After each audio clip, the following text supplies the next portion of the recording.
はい、皆様こんにちは。みえちゃんです。今日からね、新しいシリーズで、風花のようにっていうのをね、始めさせていただくことにしました。このところね、風沼セラピーっていうのをね、ずっとやってるんですけど、藤井風さんというね、とてもね、精神性の高い、我のない方でね、その方の曲をね、聞いて癒される方がたくさんいるんですね。で、そしてね、藤井風さんの世界っていうのはね、私がずっと学んできた精神世界とね、どこか共鳴してるんですね。なのでね、風さんについて語っていくうちに、本当に私がやりたかったのはね、この内側の世界のことだったんだってね、やっと気づいたんですよ。それで別チャンネルにしようと思ったんですけど、どうにもめんどくさいのでね、このまま行くことにします。ちょっとチャンネルがねカオス状態なんですけどでこのね「風花のように」っていうねタイトルなんですけど、風花っていうのはね晴れた日にチラチラね舞う小雪のことなんですけどね、山の麓なんかでよく見られるんです。風花のようにね明るい光の中をねキラキラとね自由に舞うように生きていこうっていう意味ですね。堅苦しくなくね分かりやすく風花のように軽い感じでやりたいと思ってますので、ご興味ある方だけねおいでくだされば嬉しいです。風沼セラピーのシリーズもねしばらく続ける予定ですので、合わせてねご覧いただければ面白いかと思います。風さんに癒される人がね多いことでもわかるんですけれども、今はねご存知のようにね競争社会でね人の気持ちもすさんでいてね、おまけに物価高だしね、本当にね生きる喜びみたいのをね見つけるのが難しい世の中になっててね、辛い思いをねされてる方もたくさんいらっしゃると思うんですね。でねそんな中でね私がねこれまで学んだことがねいくらかでもお役に立てればと思って始めました。ただねこれは決してね私が何かを教えるとかね宗教とか人生相談とかではないんですね。あなたとね私の間にはね何の格差もないし隔たりもない世界にいるんですね。で大好きなね藤井風さん風に言えばね何の分け隔てもないそういうところにいるわけですからね、だから一緒にね学んでいくっていうスタンスでやりたいと思ってます。でねまずじゃあねそもそもなぜ私がねこういう、精神世界の探求というかねそういう道に入ったのかっていうことからねお話ししようかなと思います。私事になっちゃうんですけれどもね我慢して聞いていただけると嬉しいんですけど、19歳ぐらいの頃かな、その頃ね大学生だったんですけれどもね江戸川のほとりに住んでたんですよ。近くにね矢切の私とかね葛飾の辺りにはねおばあちゃんがいてね下町ですね。で暇な時なんかね川のそばの原っぱでねいつもこうぼーっとしてるのが好きだったんですね。であの頃はねまだ自然が豊かでねその頃にはねなんかね自分は宇宙とねこうつながってんじゃないかなってね、うん、そんなね気づきのようなね啓示のようなものをね体験したんですね。でその時はねまだワンネスなんていうことについては分からなかったんですけどこの宇宙にあるね森羅万象って言いますかねそういうものは何らかの形でねつながっているんだっていうね、そういう直感みたいなのが湧いたんですね。今思うとね、それが一番最初の兆候だったんですね。もうねはるか昔だからね、あんまりよく覚えてないんですけれども、でその後ねどういうわけか禅っていうものにねちょっぴり興味持ったんですね。だからもう一生懸命鈴木大拙とかね西田喜太郎とか読んだりね、その頃は禅だけじゃなくてね半神論で有名なスピノザの本まで読んでたんですね。どうしてかっていうとね、私幼い頃から神というものの存在、神としか言いようがないんですが、そういうものの存在を確信していて、だけどそれはねキリスト教の神様でもないし神社のね神様でもないんですよ。もっとねそれらをねもうはるかに超えたね源泉みたいなもの、非常にね身近にいるものっていうね、無知なりにもね自分なりの直感があったんですね。なのでねスピノザの言う神っていうのはねそれと矛盾を起こさなかったので、学生時代はもう半神論なんか読みふけてた記憶があるんです。こんなこと言うとねすごいインテリみたいだけどね、私すごい出来の悪い学生だったしね、実際はね難しくってねもうちんぷんかんぷんだったんですよ。でねなんかそうやって本読んだりしてねいろいろしてたんですけれども、でもそれからね年月経ましてね、就職などもあるしね、それから社会に出てねいろいろあってね禅のことなんかすっかり忘れちゃったんですね。でその後ね人生生きていく上でねみんなと同じようにねいろいろご多分に漏れずねありましていろんなね挫折とかね失恋なんかもしたし、破産とかね死にたいと思ったことも何回もありますしね、自分にね自信がなかったしね、で難病にもかかったりしてね、本当にいろいろよく起きるんだわね。でそれからペットロスなんかもありましたね。私の苦労なんてね苦労のうちにならないかもしれないけどね、人並みにね人生のね苦というかね因果でねあれこれ体験しました。でとどめにね主人と母をね2年間のうちに亡くしたんですけど、でそんなこんなでね宿泊したんですけれどもね今はね気楽にね毎日何が楽しいのかねヘラヘラ笑って暮らしてるんですけど、本当なんか夢も希望もないんですよ。特に何も欲しくないしね、藤井風さんのね特にないっていう歌あるんですけど、まさにあれだね。はい。年金もね5万しかもらってないしね、だけど息吸ってるだけで幸せなんだよね。うん。それたまにはね私だってね泣いたり笑ったり怒ったりしますよ。でもねそういうのをね全くね引きずらなくなったんですね。だから楽なんですよ。でねこれから話すことはねちょっと勇気がいるんでね今まで迷ったんですけど、やっぱりね話した方がいいかなって思いましたのでねこれまでのね私のある体験をね少しお話ししますね。夫を亡くしてね2年ぐらい経った頃だと思うんですけれども、その頃ねもう私情けないんだけど毎日毎日泣いてたんですね。であんまりこう絶望的な気分だったもんですからね少しでもねちょっと気分を引き上げようと思ってねベッドに座ってある画集を見てたんですよ。ここにあるんですけどね、この秋屋根カラマリックさんっていうねこういう画集なんですけど、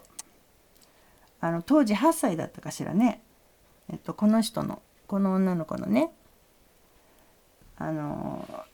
画集なんですけど、でここにねこの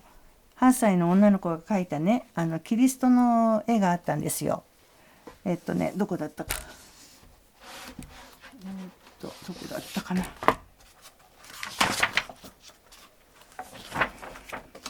ありました。これなんですけどね、著作権とかあるのであんまりお見せできないんですけど、この絵を見てたんですね。で私言っときますけど全然クリスチャンでも何でもないんですよ。ただその絵がねなんとなく気になったもんでね見てたんですよね。でそしたらね急にね涙が溢れてきたんですよ。ほんでなんか、よく訳も分かんないでねちょっとなんか計り知れないエネルギーみたいなものがね体にこう入ってきましてね。でそれでまあ涙が溢れるっていうよりもほとばしるような状態でね、もうバーッとねもう止めどなく出てきまして、でもうびっくりしちゃってね、でも立ち上がってよろよろとね隣の部屋へ行ったんですね。なんでそうなったか分かんなかったから思わず立ち上がって行ったんですよ。そしたらねその隣の部屋がねもう激変してたんですよ。もう全く違うものになってたんですね。なんていうかね、全てのものがね家具もねパソコンもね全部光ってるんですよ。でそれ光ってっても普通の光じゃなくてなんか内側から発光してるみたいなとにかく光なんですね。でものすごいねなんていうのか愛の感覚っていうかな、愛に包まれている感じがあって、ちょうどね藤井風さんのね「満ちていく」っていう曲があるんですけど、あれで愛がね溢れていくって歌ってますけどねまさにねあんな感じなんですね。もうね空間全部がもう愛っていう感じ、部屋がもう愛のプールなんですよ。であの曲ではね海が全部愛だっていうふうにね私解説したんですけれども、別動画でね詳しく言ってますのでご興味ありましたらそちらもちょっと見てみてください。なんかもうゴミ箱もねなんか神様に見えるんですねでね曲のね満ちていくのねミュージックビデオに出てくるみたいにね、私もねなんか執着してね街歩いててもね主人の姿探し求めたりね似ている人見たら追いかけちゃったりねなんかそんなことしてたんですよ。昔のことを思い出しては泣いてたりね、もうミュージックビデオを見てると本当自分のことみたいに思えるんですね。で大晦日にねNHK の「紅白」でこの曲やったのでねお聴きになった方も多いと思うんですけど、まさにねそれが何て言うのか天からのゴーサインのような気がしたんですね。なのでね今回こうしてね思い切って体験をねお話しすることにしたんです。でまさかねあれから十何年も経ってねこういう曲聴くとは思わなかったんですけど、やっぱりねご縁でしょうかね。今まで誰にもね理解してもらえなかったので風さんの曲聴いてやっと私と同じなんか世界にいるらしい人に会えたっていうねそういう共感がね半端なかったんですね。でねその後ねその部屋で私も決して忘れられない体験したんですけれども、それをね全部言ってしまうとね今探究中の人とかね座禅していらっしゃる方とかにね先入観をね与えることになってしまうので、まあね家族にもね全部話してないんですね。まあ本気にしてくれないしねとにかくね人生をね変えるような体験だったんです。それでねその時にね何とも言えないこの嬉しさっていうかねこう踊り出したくなるようなっていうかねなんかよくわかんないんだけど至福っていうんですか、もう全身喜びみたいな感じになっちゃってね、主人亡くしてねあんなに絶望のねどん底にいた私がですよ、そういう状態になっちゃってね。でそれが数日続いたんですね。それでその後ね普通に戻ったんですけど、その経験がね忘れられなくて、でその時に本当びっくりしたのでね相談できる方を探しましてね、であるね逮捕された方にね禅をやってる方ですけど相談したんですね。でこの方は無償で教えていらっしゃる方なんですけど、そしたらね本当に分かってくださってね親身になってくださったんです。でそしたらねその体験は賢章っていうかね悟りというかねそのためにねなんか座禅とか修行をね必死でしてる方も多いってことを知ったんですね。だけどね私その時何にもしてなかったんですよ。座禅なんかしないしね瞑想はねしてたんですね自分なりにね。でベジタリアンでもないし滝行とかねそういう修行らしい修行なんかしたことないんですね。でなんで私がって仰天しちゃってね、でそうこうしてるうちにねある日ね気づいたんですね。これね若い頃からね私の中にあった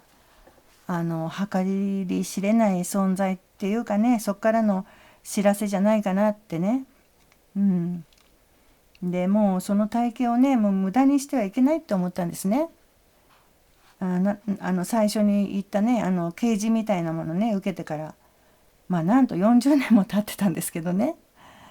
19歳の時のあれね、あれはもう紛れもない真理だったと。それは私がねふるさとのねエネルギーに触れた一番最初の体験でしたね。それはふるさとなんですよ。でその存在ねそっからのね恩恵じゃないかなって思いましてね。でもそれからっていうものもね人生がすっかり変わっちゃったんですね。その体験のおかげで主人へのね執着もね軽くなっていったんです。で体験以来ね表向きにはね普通に暮らしてたんですよ。だけどね内面はもう全くもう別物になっちゃったんです。はい。良い方にですね。でねこうしてね若い頃ハマってたけど一時期ね、だけどずっと忘れてたね禅の世界とかねそういうのにまた再び引き込まれていったんですね。で同時にね学んでいく中で禅とねほとんど同じこと言ってるねアドバイタっていうのがあるんですけどインドの聖典とかですね。であとちょっとニュアンス違いますけどクリシュナムルティっていう人がいるんですが、特にその人に惹かれましたね。こういうのに惹かれていったんです。そしてね相談に乗ってくださった方もね時々アドバイスいただいて、そうこうしてるうちにねまたねどでかい体験が起こりまして、ある日ねベランダからね外を見てたらツバメが飛んでたんですね。ツバメが好きなんですよ。それでねこう目でねスーって追ってたんです。追ってたんですね。そしたらねふわーっとね自分がツバメになったんですよ。あれれと思ったらねもうこれちょっと言葉でうまく言えないんですけど手袋を脱ぐみたいにねこうなんていうの手袋をこうやってひっくり返して脱ぐみたいに世界がもうひっくり返ったっていうのかな。この個人の自分じゃなくて今までこの大きな世界にポツンと自分がいる感覚だったのがそれがいなくて大きな一つしかないみたいなね、そんな感じで、もう私はもう今まで生きてきてこの見てきた世界は完全に勘違いだったって気づいたんですね。もうまるで違うものを見ていたと。うん、で現在もね体験っていうかね、時々、同じようなことが起きててね、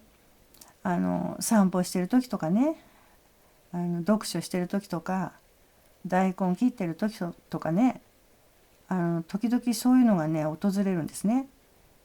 でね、その度にね、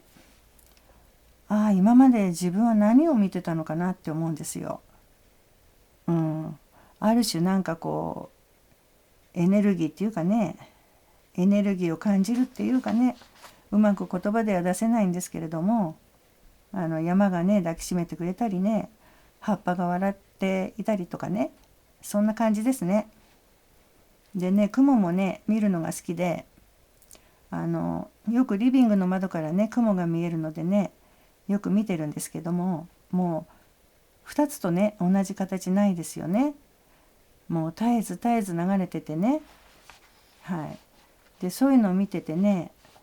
みんなつながってるって思うんですね。だけどね、よく世間ではね、なんか悟りっていうものをね特別視しててね、長年の修行の果てに来るものだとかね、悟るとあとはもう天国でね何の苦しみもなくなって聖人みたいになるっていうね、そういうイメージだけどね、それ真っ赤な嘘なんですよ。もうみんなすでに天国にいるんですよ。だから悟った人とか悟らない人なんていうのは何の区別もないんですね。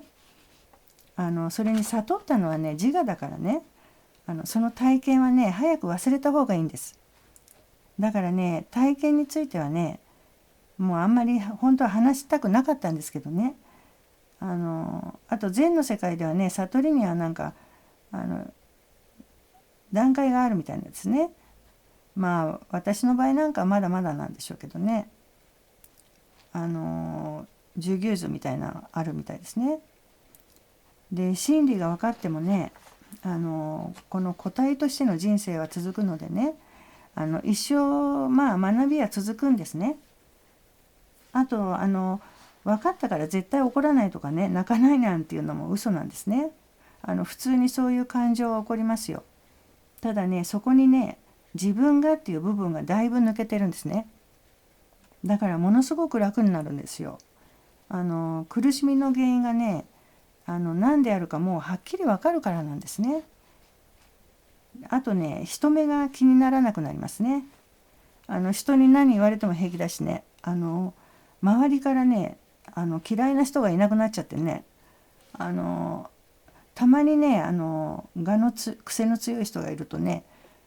逆になんか楽しみになったりしてね待ってましたみたいなだから対人関係のねそういうあれっていうのはなくなりますね。なんていうのかな、そういう人の苦しみが逆になんか手に取るように分かっちゃうというかな。だからね、今苦しい人がいたらね、その人にも楽になってほしいんですよ。全てのものはねもう神と直結してるんですよ。というより全てが神様なんです。私たちはねそもそももう初めから一つなんですよ。なんてことを言うとね、また頭がおかしいって思われそうなんですけど、本当なんですから。藤井風さんもね同じこと言ってるんですよ。すべては一つ、あなたは私ってね歌ってます。彼もねよくやってるなと思いますよ。日々ね蛾に気づいているんでしょうね。でそれはね一つの存在ね、生き生きと躍動するね生命体エネルギーみたいなもんかな。それを神って言ったりね、源とかね宇宙とか神親とかね、仏教では無慈とか仏とかね如来とか言ったりしますけどね、親鸞さんなんかだとお任せしているね世界ですね、阿弥陀仏ですね。でそれがね猫になったり、花やねあなたや山になったり、まあはたまたね机や石ころやね、月やコオロギやね、あと何あるオリオン座だとかね、そういういわゆるね生きとし生けるものやね、物質として現れて生きていて、もうさまざまな活動をしてるんですね。宇宙にはねもうそれ以外ないんですよ。ですからね、あなたがね泣いたり笑ったりするのも宇宙意識がそうしてるんですよ。だからお任せしちゃえばいいんですけどね、それがなかなかできない。全ての人は仏なんですよ。ね、衆生本来仏なりなんてね、昔の偉い禅のお坊さんが言いましたけど、私がねこの動画でこうやって話してるのも私じゃなくてそれが話してるんですよ。うん、ところでねチャンネルのなんていうんですか、プロフィール写真変えたんですけど、なんか青白くて気持ち悪いって身内に言われたのでやめようと思ってるんですけど、なんであれをやったかって言ったらね、私がねテレビ画面に映ってますよね。で猫たちがねそれを見ている合成写真なんですけど、猫のことは置いといてね、私たちはねこのスクリーンに映った人物そのものなんですよ。ね、テレビつけると人物映るでしょ。ね、でテレビ消してスクリーンが消えてもそのテレビ画面はそのまま残りますよね。ね、この画面が私たち、本当の私たちなんですよ。うん、